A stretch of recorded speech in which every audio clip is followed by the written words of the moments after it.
குறைந்த விலை நிறைந்த தரம் தங்கள் தேவைகள் அனைத்தும் ஒரே இடத்தில் Jayachandran. GT Holidays, South India's #1 travel brand. You know you are special when you're with GT Holidays. இன்னைக்கு தமிழக அரசியல்ல பெரிய பேசுபொருளா மாறி இருக்கிற ஒரு விஷயம் அப்படின்னா நாம் தமிழர் கட்சியின் தலைமை ஒருங்கிணைப்பாளராக இருக்கக்கூடிய சீமான் இவர் தமிழகத்தின் சூப்பர் ஸ்டாரா சினிமாவில் இருக்கக்கூடிய ரஜினிகாந்தை சந்தித்து பேசிய அந்த 30 நிமிடங்கள்ங்கிறது மிகப்பெரிய பேசுபொருளையும் ஏகப்பட்ட சந்தேகத்தையும் ஏகப்பட்ட விமர்சனத்தையும் இப்போ கிளப்பியிருக்கு. கிட்டத்தட்ட 30 நிமிடங்கள் தனிமையாக சீமான் ரஜினிகாந்திடம் பேசியிருக்காரு. அப்போ அவர் கூட அரசியல் விமர்சகர் ரவீந்திரன் துரைசாமியும் இருந்திருக்காரு. இந்த சம்பவத்தில் சீமான் ரஜினியுடன் என்ன பேசினார் அப்படிங்கிறத விலாவாரியாக வெளியில் சொல்லலை அப்படின்னாலும் அதில் அரசியல் பேசியிருந்தோம் அப்படிங்கிறத அவர் ஒப்புக்கொள்கிறாரு. இதன் தொடர்பாக வெளியில் வரக்கூடிய செய்திகள் பலவும் பல்வேறு விதமாக பேசப்பட்டாலும் முதல்ல சீமான் தொடர்பாக என்ன சொல்லியிருக்காரு அப்படிங்கிறத பார்த்துடலாம். சீமான் தனியார் ஊடகம் ஒன்றில் அளித்த பேட்டியில் நான் ரொம்ப நாளாகவே திட்டமிட்டு இருந்தேன், ரஜினியை சந்திக்கணுங்கிறது என்னுடைய நீண்ட நாளாக திட்டத்தில் தான் இருந்துச்சு. அது மாதிரி அவரும் என்னை சந்திக்கணுங்கிறத நீண்ட நாட்களாக திட்டமிட்டு வச்சுருந்தாரு. அதன்படி நான் சந்திக்க முயற்சி பண்ணும் பொழுது அவர் பிஸியாக இருப்பார், அல்லது அவர் என்னை சந்திக்க வரும்பொழுது நான் ஏதாவது பயணத்தில் இருப்பேன். அதனால் சந்திப்பு தள்ளி போயிட்டே இருந்துச்சு. இந்த நிலைமையில தான் சமீபத்தில் நான் அவரை நேற்று சந்தித்தேன். பல விஷயங்களை பேசணும், ரொம்ப அரசியல் ரீதியாகவும் பேசணும், ஆனால் மரியாதை நிமித்தமான அன்பின் நிமித்தமான ஒரு சந்திப்பு தான் இது அப்படின்னு நாம் தமிழர் ஒருங்கிணைப்பாளர் சீமான் சொல்லியிருக்காரு. அப்போ நெறியாளர் அவர்கிட்ட கேட்குறாரு, ரஜினிகாந்த் ஒரு சங்கின்னு சொல்லுவாங்க, கடந்த காலங்களில் அவர் அப்படி விமர்சிக்கப்பட்டார். இப்போ நீங்கள் பாஜகவின் பி டீம்னு உங்களை சொல்லுவாங்க, இப்போ நீங்கள் 2 பேர் சந்தித்தது அரசியல் ரீதியான பல தாக்கத்தை ஏற்படுத்துமா அப்படின்னு கேட்குறாரு. அதற்கு சீமான் சொல்கிறாரு, சங்கிங்கிறது ஒன்றும் பெரிய தவறான சொல் இல்லையே, சங்கின்னா சக தோழர்னு அர்த்தம், நண்பர்னு அர்த்தம், இதில் என்ன இருக்குது, திமுகவை எதிர்த்தவங்க எல்லாரும் சங்கின்னா நான் சங்கிங்கிறத பெருமையாக சொல்கிறேன் அப்படின்னு சொல்கிறாரு. ஆனால் இதே சீமான் கடந்த காலங்களில் என்னென்ன பேசியிருக்காரு என்னென்ன பண்ணியிருக்காருங்கிறது இப்போ வீடியோவாக வைரல் ஆகிட்டு இருக்கு. இதே சீமான் தான் ரஜினிகாந்த் அரசியலுக்கு வரும்பொழுது அதை எதிர்த்து கடுமையாக பேசினார் இல்லையா.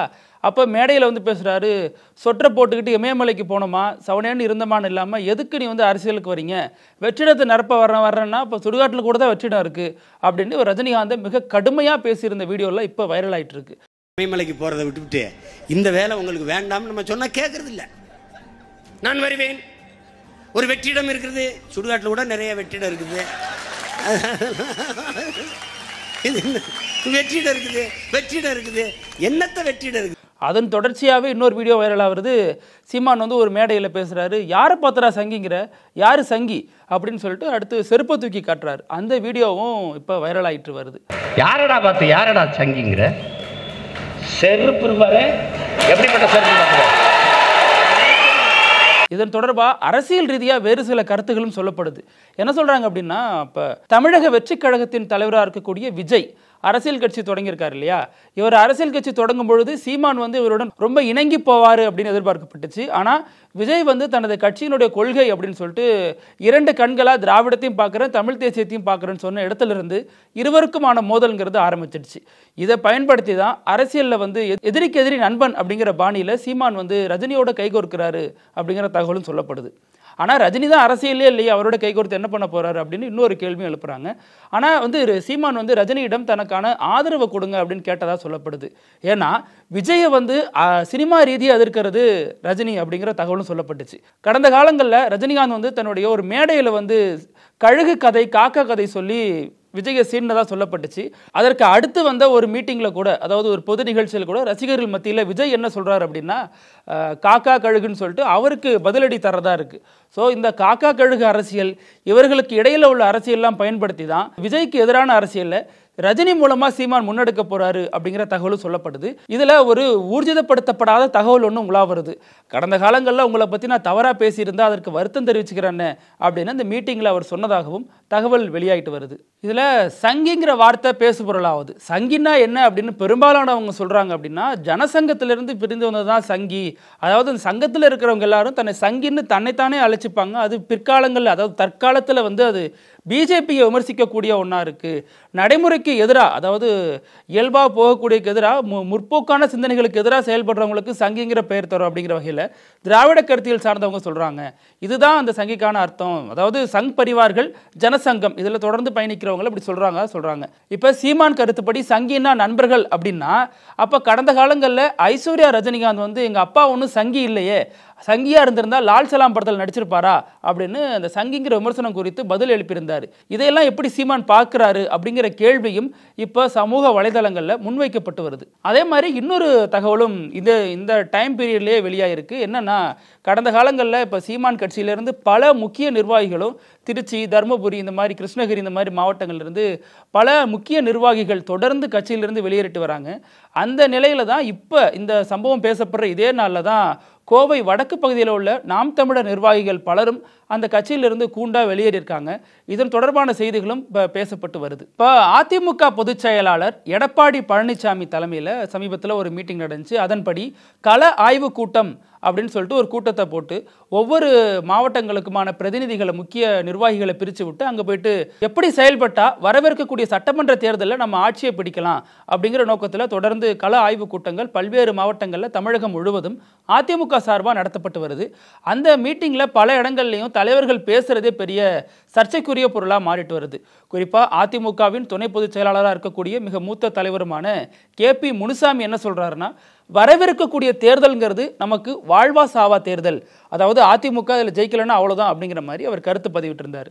அதே மாதிரி இன்னொரு தலைவரான தங்கமணி என்ன சொல்கிறாரு திருச்சியில் நடந்த மீட்டிங்கில் அப்படின்னா, நீங்கள் நிர்வாகிகளுக்குள்ள பகை இருக்கக்கூடாது, வெளிப்படையான மோதலை தவிர்த்துட்டு கட்சிக்காக உழைங்க அப்படின்னு ஒரு வெளிப்படையான ஒரு இதை வச்சுருந்தார்.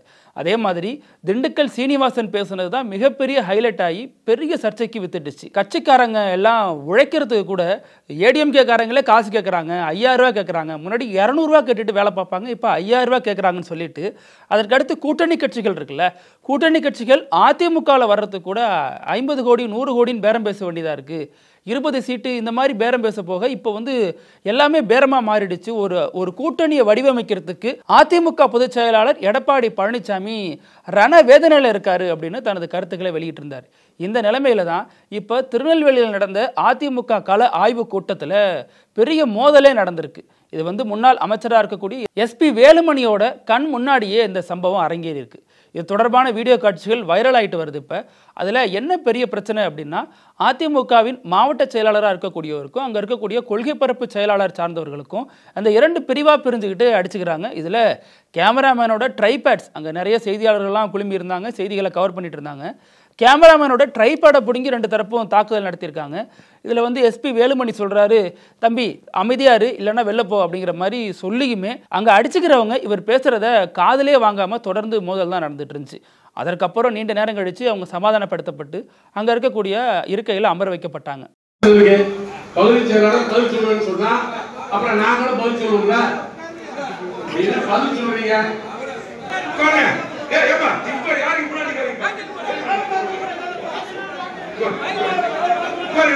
நான் பதில் சொல்ல போங்க போங்க. இப்ப பேச வரவங்க யாரா இருந்தாலும் யாரு கூட குறை சொல்லக்கூடாது. அடுத்து என்ன பேசணும் அதை மட்டும் தான் பேசணும். போய்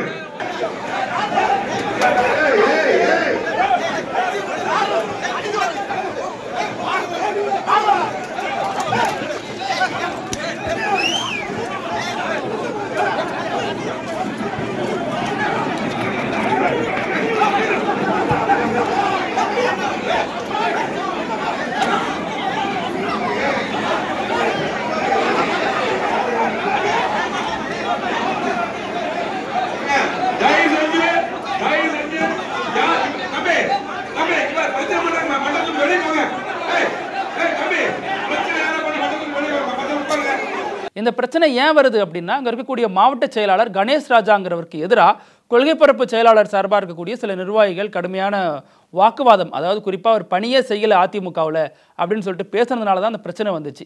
இந்த பிரச்சனை லைவ் ஆகிட்டு இருக்கும் பொழுதே அடுத்த பிரச்சனை வந்துடுச்சு. கும்பகோணத்தில் இதே மாதிரி அதிமுக நிர்வாகிகள் கள ஆய்வு கூட்டத்தில் தான் அந்த பிரச்சனை வந்துச்சு. அதில் என்ன அப்படின்னா, டெல்டா மாவட்டத்தின் முன்னாள் அமைச்சராக இருந்த காமராஜ் இவர் பேசிட்டு போறாரு கும்பகோணத்தில் நடந்த மீட்டிங்கில். அதற்கடுத்து பல முக்கிய நிர்வாகிகளும் பேசினதுக்கப்புறம் இதையடுத்து திண்டுக்கல் சீனிவாசன் பேசுறதுக்காக, நிர்வாகிகள் மத்தியில் பேசுறதுக்காக வராரு. அப்போ அந்த இடமே பெரிய போர்க்களமாக காட்சி அளிக்குது. ஆனால் இது சம்பவம் செஞ்சது ஒரே ஒரு ஆள் தான். அவர் தொடர்ந்து பேசிட்டு இருக்காரு, நீங்கள் வந்து இங்கே நிர்வாகிகளுக்கு மதிப்பு தர மாட்டேங்கிறீங்க, எங்களை மாதிரி தொண்டர்களுக்கு மதிப்பு தர மாட்டேங்கிறீங்கன்னு தொடர்ந்து கடுமையான கூச்சல் எழுப்ப அங்கே இருக்கக்கூடிய காமராஜர் உள்ளிட்ட முக்கிய நிர்வாகிகள் எல்லாருமே அவரை சாந்தப்படுத்தி அமர வைக்கிறாங்க. இப்படி நெல்லை, அடுத்து கும்பகோணம், இப்படி தொடர்ந்து பல்வேறு இடங்களில் அதிமுகவின் கள ஆய்வு கூட்டம்ங்கிறது சர்ச்சைக்குரிய ஒரு பொருளாகவே மாறிட்டு வந்துட்டு இருக்கு. இப்போ இதையடுத்து இன்னொரு விவகாரம் என்ன பெரிய அளவில் பேசப்பட்டு வருது அப்படின்னா மணிப்பூர் விவகாரம். மணிப்பூர் விவகாரத்தில் ரொம்ப நாளாக நடந்துக்கிற சம்பவம் ஒரு பக்கம் இருந்தாலும் இப்போ வந்து நம்ம தமிழ்நாட்டை சேர்ந்த முன்னாள் மத்திய அமைச்சராக இருந்த ப. சிதம்பரம் இந்த விவகாரத்தில் இப்போ பெரிய பேசுபொருளாக மாறியிருக்காரு. என்ன அப்படின்னா அவர் போட்ட ஒரு ட்வீட் தான் எல்லாத்துக்குமான காரணமாக இருக்குது. இப்போ இந்த பிரச்சனையில் என்ன மிகப்பெரிய மணிப்பூரில் கலவரம் போயிட்டுருக்குன்னா எல்லாரும் தெரிஞ்ச மாதிரி மெய்த்தி குக்கி இன மக்களுக்கு இடையே நடக்கிற பிரச்சனை தான். மெய்த்திங்கிறது அங்கே ஆதிக்க சக்தியாக ஆதிக்க சமூகமாக இருக்காங்க. அது மாதிரி குக்கி மக்கள் பழங்குடியாக இருக்காங்க. பெரும்பாலான மக்கள் மலைப்பகுதிகளில் வசிக்கிறதா சொல்லப்படுது. இந்த நிலையில தான் மெய்த்தி மக்கள் அவங்களுக்கு பழங்குடி அந்தஸ்து வேணும்னு சொல்லி கேட்குறாங்க. ஏன் கேட்குறாங்க அப்படின்னா பழங்குடி மக்கள் வசிக்கக்கூடிய மலைப்பகுதியில் எல்லாரும் இடம் வாங்கிட முடியாது, அந்த பழங்குடி அந்தஸ்து பெற்றுட்டா இவங்களும் இடம் வாங்கிடலாம் அப்படின்னு சொல்லப்படுது. மெய்த்தி மக்கள் ஏற்கனவே அரசியலில் அதிகாரமிக்க சக்திகளாக இருக்கும் பொழுது இப்போ இடங்களையும் ஆக்கிரமிக்கிறாங்க அப்படிங்கிற கோபத்தில் தான் குக்கி மக்கள் இவர்கள் மீது பிரச்சனை பண்ண, மெய்த்தி அதுக்கு பதிலடி பண்ணு ரொம்ப கலவரமாக மாறிட்டு இருக்கு. 1.5 வருஷமாக பிரச்சனை நடந்துகிட்டு இருந்தாலும் சமீபத்தில் ஒரு அமைதி நிலவன நிலையில் மீண்டும் இந்த பிரச்சனை இப்போ வேகம் எடுத்திருக்கு. இதன் தொடர்ச்சியாக மத்திய அமைச்சர் அமித்ஷா வந்து 5000 படை வீரர்களை அங்கே அனுப்பி அங்கே இருக்கக்கூடிய கலவரக்காரர்களை கட்டுப்படுத்தி அமைதியை நிலைநாட்ட போகிறோம் அப்படின்னு சொல்லியிருந்தார். இதன் தொடர்பாக தான் முன்னாள் உள்துறை அமைச்சர் நிதியமைச்சராக இருந்த ப. சிதம்பரம் ஒரு கருத்தை வெளியிட்டிருந்தார். தனது ட்விட்டர் பக்கத்தில் அவர் என்ன சொல்லியிருந்தார் அப்படின்னா, இது வந்து ரொம்ப மோசமான ஒரு நிலைமையை காட்டுது. 5000 படை வீரர்களை நீங்கள் அங்கே அனுப்புறதுனால எந்த ஒரு தீர்வும் கிடைச்சிடாது. அங்கே இருக்கக்கூடிய முதல்வர் பைரன் சிங் இதன் தொடர்பாக அறிக்கை வெளியிட்டு அவர் பதவி விலகணும், அவர் அதை ஏற்றுக்கணும் அப்படின்னு சொல்லியிருந்தார். அதை அடுத்தவர் போட்ட பதிவு தான் மிகப்பெரிய சர்ச்சையை கிளப்பிடுச்சு. என்ன சொல்கிறார் அப்படின்னா, அங்கே இருக்கக்கூடிய குக்கி மக்கள், அது மாதிரி மெய்த்தி மக்கள், அதே மாதிரி நாகா இன மக்கள், இந்த 3 பேருக்கும் ஒரே பிராந்தியத்தில் இருக்கணும் அப்படின்னா அவங்களுக்கான மாநில சுயாட்சி உரிமையை கொடுக்கணும் அப்படின்னு ஒரு திரியை கொளுத்தி போட்டார். இதற்கு வந்து பிஜேபி சார்பில் கடுமையான கண்டனங்கள் எழும் அப்படின்னு எதிர்பார்க்கப்பட்ட நிலையில் ரொம்ப தலைகீழா காங்கிரஸ் தலைவர், அதாவது மணிப்பூர் மாநிலத்தைச் சேர்ந்த காங்கிரஸ் தலைவர் மேகச்சந்திரா அப்படிங்கிறவர் ரொம்ப கடுமையான எதிர்வினைகளை ப. சிதம்பரத்துக்கு எதிராக ஆற்றியிருக்காரு. அந்த ப. சிதம்பரம் போட்ட ட்வீட்டுக்கு கீழே இவர் போயிட்டு கமெண்ட் பண்ணி என்ன சொல்கிறார் அப்படின்னா, இங்கே நிலைமை ஏற்கனவே ரொம்ப மோசமாக போயிட்டுருக்கு, ரொம்ப பரபரப்பாகிட்டு இருக்கு, இதில் உங்களுடைய கருத்து தேவையில்லாத ஒன்று, தயவு செஞ்சு இந்த ட்வீட்டை உடனே டிலீட் பண்ணுங்க அப்படிங்கிறாரு. இதையடுத்து ப. சிதம்பரம் அந்த ட்வீட்டை உடனடியாக டிலீட் பண்ணுறாரு. இருந்தாலும் அவர் மீது கோபம் தணியாத மணிப்பூர் காங்கிரஸ் நிர்வாகிகள் பலரும் என்ன சொல்றாங்க அப்படின்னா, டெல்லியில் இருக்கக்கூடிய காங்கிரஸ் தலைவராக இருக்கக்கூடிய கார்கேவுக்கு ஒரு கடிதம் எழுதுறாங்க. அதுல ப. சிதம்பரத்தினுடைய கருத்து தேவையில்லாத ஒண்ணு, இங்க ஏற்கனவே போயிட்டு இருக்கக்கூடிய பிரச்சனையில அவர் என்ன ஊத்துற மாதிரி இருக்கு, தயவு செஞ்சு அவர் மீது உடனடியாக நடவடிக்கை எடுங்க அப்படின்னு கார்கேவை கேட்டிருக்காங்க. இதையடுத்து ப. சிதம்பரம் ஏற்கனவே ட்வீட்டை டிலீட் பண்ணியிருந்தாலும் இப்போ கார்கே என்ன விதமான நடவடிக்கை எடுக்க போகிறாரு அப்படிங்கிற எதிர்பார்ப்பு எழுந்திருக்கு. இன்னொரு பக்கம் ப. சிதம்பரம் தான் அந்த பிரச்சனைக்கெல்லாம் காரணம் அப்படின்னு மணிப்பூர் மாநில முதல்வராக இருக்கக்கூடிய பாஜகவின் பைரன் சிங் வந்து ஒரு கருத்தை தெரிவிச்சிருக்காரு. அவர் என்ன சொல்றாரு அப்படின்னா, இதெல்லாம் நீங்க உள்துறை அமைச்சராக இருந்தப்ப நடந்த சம்பவம் தான், நீங்க அங்க இருந்த பொழுதுதான் ஒரு கிளர்ச்சி குழுவுக்கு உண்டான ஒரு சமாதான நடவடிக்கையால தான் இப்போ இவ்வளவு பெரிய பிரச்சனை ஏற்பட்டிருக்கு, இதற்கு எல்லாமே நீங்க தான் காரணம் அப்படின்ட்டு மொத்தமா அந்த பழியை தூக்கி ப. சிதம்பரம் மேலையும் காங்கிரஸ் அரசு மீதும் அவர் போட்டிருக்காரு. இப்போ இதுல தேவையில்லாம அந்த கலவரத்தை நடுவில் ப. சிதம்பரம் சிக்கிக்கிட்டு அல்லல் பட்டுட்டு வராரு அப்படின்னு தான் பார்க்கப்படுது. அது மாதிரி இன்னொரு முக்கியமான விஷயம் என்ன அப்படின்னா, இப்போ அந்த பிசிஆர் சட்டம் கோரி, அதாவது எப்படி பட்டியலின மக்களுக்கு பிசிஆர் இருக்கோ அதே மாதிரி பிராமணர்களுக்கும் பிசிஆர் வேணும்னு ஒரு போராட்டம் நடத்தி அதில் தெலுங்கு மக்களை சர்ச்சைக்குரிய வகையில் பேசின கஸ்தூரி கைது செய்யப்பட்டு சிறையில் அடைக்கப்பட்டார். இதற்கடுத்து அவருக்கு ஆதரவாக பலரும் பேசினாங்க, அது மாதிரி எதிர்ப்பாக பலரும் இருந்தாங்க. இதில் மதுரை நீதியரசராக இருக்கக்கூடிய ஜி.ஆர். சுவாமிநாதனுடைய மனைவி காமாட்சி சுவாமிநாதன் ஒரு அறிக்கையை வெளியிட்டிருந்தாங்க. இது மாதிரி அவங்க அரசியல் ரீதியாக என்ன பேசியிருந்திருக்கலாம், ஆனால் ஒரு மாற்றுத்திறனாளியோட தாய் அப்படிங்கிற முறையில் நீங்கள் அவருக்கு விடுதலை கொடுக்கணும், ஜாமீன் கொடுக்கறத பரிசீலிக்கணும் அப்படின்னு ஒரு கோரிக்கை பொது வெளியில் வச்சிருந்தாங்க. இதையடுத்து தமிழக அரசு நீதிமன்றத்தில் போலீசார் தரப்பில் எந்த விதமான எதிர்ப்பும் தெரிவிக்காததை அடுத்து கஸ்தூரி ஜாமீனில் வெளியே வந்தார்.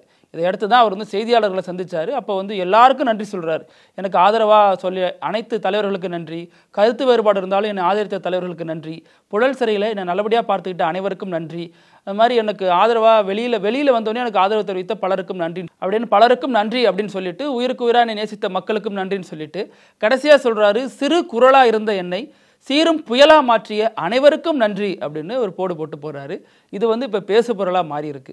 ஒரு பக்கம் அவருக்கு ஆதரவான கருத்து, மறுபக்கம் எதிரான கருத்து இருந்தாலும் இப்போ கஸ்தூரி அடுத்து அவரோட நடவடிக்கை என்ன செய்ய போறாரு, அரசுக்கு எதிராக பேசுறாரா அல்லது மீண்டும் அது போன்ற கூட்டங்களில் கலந்துக்கிட்டு இது மாதிரி பேச போறாரா அப்படிங்கிற எதிர்பார்ப்பு எழுந்திருக்கு. இப்போ இன்னொரு விவகாரம் ரொம்ப வினோதமான முறையில் நடந்துட்டு இருக்கு.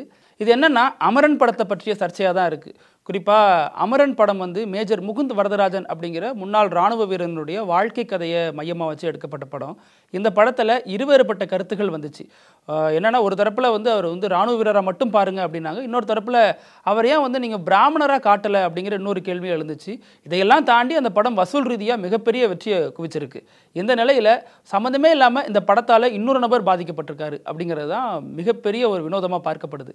என்ன விவகாரம் அப்படின்னா, இந்த படம் வந்து ரொம்ப ஒரு காதல் இழையோடும் காட்சிகளாக முதல் பாதியில் இருக்கும். அதில் ஒரு சீனில் வந்து நடிகை சாய் பல்லவிக்கு சிவகார்த்திகேயன் காதலிக்கிற மாதிரி ஒரு சீனில் ஹாஸ்டலில் இருந்தபடி அவர் வந்து ஒரு துண்டு சீட்டில் தன்னோட நம்பரை எழுதி அவருக்கு தூக்கி போடுவார் இல்லையா? அந்த நம்பர் தான் இப்போ பேசு பொருளாகவும் சர்ச்சைக்குரியதாகவும் மாறி இருக்கு. அந்த 10 எண், அந்த 10 டிஜிட் கொண்ட மொபைல் நம்பர் ரொம்ப தெளிவாக தெரியும். இதை எடுத்துட்டு பல பேர் என்ன பண்ணியிருக்காங்க, அந்த நம்பருக்கு ட்ரை பண்ணி பார்த்துருக்காங்க. அந்த நம்பர் ரிங் போயிருக்கு. அதனால பலாயிரம் பேர் தினமும் அந்த நம்பர் கால் பண்ணி, ஹலோ சாய் பல்லவியா, ரொம்ப நல்லா நடிச்சிருக்கீங்க மேடம் அப்படின்னு பாராட்டு வகையில் பண்ணி அந்த பர்டிகுலர் நம்பர் வச்சிருக்க அந்த நபரை வந்து ரொம்பவே காயப்படுத்திட்டதா சொல்லப்படுது. அந்த நபர் வந்து இன்ஜினியரிங் மாணவரான வாகிசன் அப்படிங்கிறவர் தான் அந்த மொபைலுக்கு சொந்தக்காரர். அவர் வந்து இதனால் ரொம்ப பாதிக்கப்பட்டிருக்காரு. இதை எடுத்து அந்த படக்குழுவிட்ட சொல்லியிருக்காரு, தயவு செஞ்சு என்னுடைய நம்பரை பிளர் பண்ணி போடுங்க அப்படின்னு இருக்காரு. ஆனாலும் அது தொடர்பாக யாருமே பதிலளிக்க முன்வரலை அப்படின்னு சொல்லப்படுது.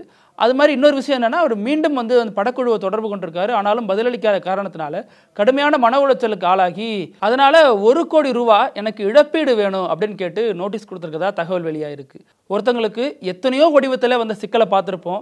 ஆனால் இந்த மாதிரி ஒரு சிக்கல்லாம் வருமாங்கிறது இந்த படத்தின் மூலமாகவும் இந்த இன்ஜினியரிங் மாணவர் மூலமாக தான் நமக்கு தெரிய வருது.